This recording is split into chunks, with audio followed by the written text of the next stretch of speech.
Ouais, tu vis. C'est Dieu qui donne les coups. C'est Dieu qui donne les coups. Et puis les gars qui nous disent Yalla, ils n'ont pas le cœur d'avancer, mais ils entrent.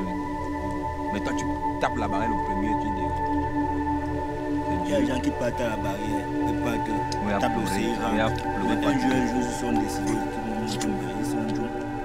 On dit à Persévérant, tu arrives. Nous habitons dans une époque où les sans-papiers, les migrants sont diabolisés. Ça devient les boucs émissaires pour l'extrême droite, pour les racistes. Au lieu de blâmer les problèmes dans la société comme la pauvreté, l'exploitation, sur les vraies causes de ces problèmes, qui est un système capitaliste, qui est un mauvais partage de richesses, on blâme ça sur les personnes les plus précaires. Il faut cesser de blâmer le migrant pour exercer un choix complètement logique, exercer des choix que nos ancêtres ont déjà fait plusieurs fois, de chercher une meilleure vie. Il faut blâmer les problèmes de migration sur les raisons pour le déplacement, le colonialisme, l'impérialisme, les guerres, l'injustice économique. Et quand on fait ça, le problème pour ça, ce n'est pas les migrants, qui est quelqu'un de courageux et courageuse. Au lieu de ça, il faut blâmer les politiques de nos gouvernements qui causent cette migration. Mi obstáculo es ese muro. De aquel lado están mis hijos. Tengo que cruzarlo. Si lo logro, voy a estar con ellos.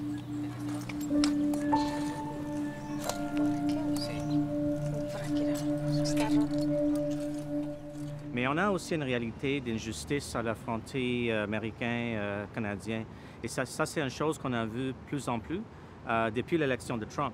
Le Canada et les États-Unis ont une l'entente de tiers pays sûrs qui existe depuis 2004. Et selon cette entente, les réfugiés qui viennent des États-Unis, et n'oubliez pas que le Canada a seulement une frontière, c'est avec les États-Unis, alors les personnes qui viennent des États-Unis, ils n'ont pas le droit de faire une demande de réfugié ici au Canada. S'ils traversent la frontière régulièrement, ils vont être refusés et retournés parce que les États-Unis est considéré un tiers pays sûr. Alors ça donne l'incentive complètement logique pour que les gens traversent les frontières d'une façon irrégulière.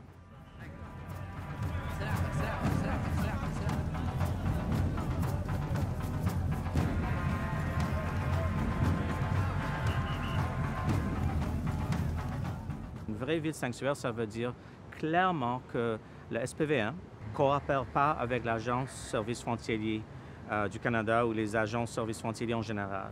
C'est-à-dire, si quelqu'un reçoit une contravention ou a une intervention avec le policier assez banale, ça ne risque pas une déportation. Mais ça, c'est toujours le cas ici à Montréal.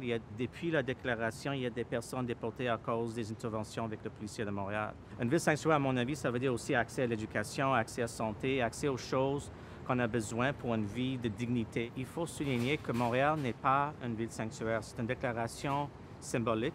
C'est aussi une déclaration qui, à mon avis, n'est pas responsable parce que ça donne des faux espoirs aux sans-papiers ici à Montréal que la ville est sécure.